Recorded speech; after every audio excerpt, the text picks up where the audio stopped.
أعوذ بالله من الشيطان الرجيم. بسم الله الرحمن الرحيم. الحاقة ما الحاقة وما أدراك ما الحاقة كذبت ثمود وعاد بالقارعة فأما ثمود فأهلكوا بالطاغية وأما عاد فأهلكوا بريح صرصر عاتية سخرها عليهم 7 ليال و8 أيام حسوما فترى القوم فيها صرعى كأنهم أعجاز نخل خاوية فهل ترى لهم من باقية وجاء فرعون ومن قبله والمؤتفكات بالخاطئة فعصوا رسول ربهم فأخذهم أخذة رابية إنا لما طغى الماء حملناكم في الجارية لنجعلها لكم تذكرة وتعيها أذن واعية فإذا نفخ في الصور نفخة واحدة وحملت الأرض والجبال فدكتا دكة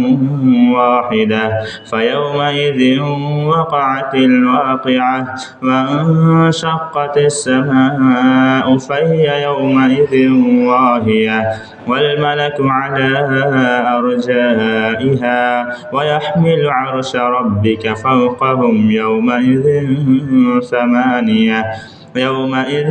تعرضون لا تخفى منكم خافية فأما من أوتي كتابه بيمينه فيقول هاؤم اقرءوا كتابيه إني ظننت أني ملاق حسابيه فهو في عيشة راضية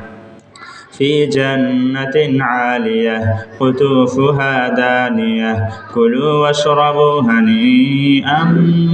بما أسلفتم في الأيام الخالية وأما عاد فأهلكوا وأما من أوتي كتابه بشماله فيقول يا ليتني لم أوت كتابيه ولم أدر ما حسابيه يا ليتها كانت القاضية ما أغنى عني ماليه هلك عني سلطانيه خذوه فغلوه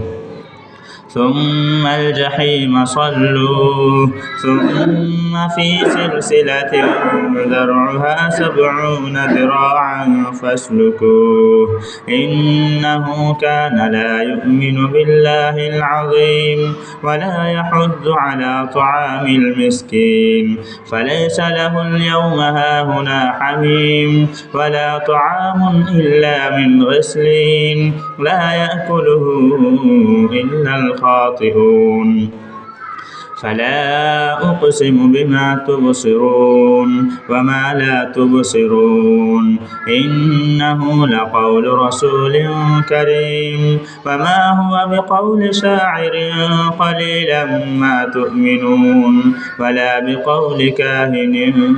قليلا ما تذكرون تنزيل من رب العالمين ولو تقول علينا بعض الأقاويل لأخذنا منه باليمين ثم لقطعنا منه الوتين فما منكم من أحد عنه حاجزين وإنه لتذكرة للمتقين وإنا لنعلم أن منكم مكذبين وإنه لحسرة على الكافرين وإنه لحق اليقين فسبح باسم ربك العظيم.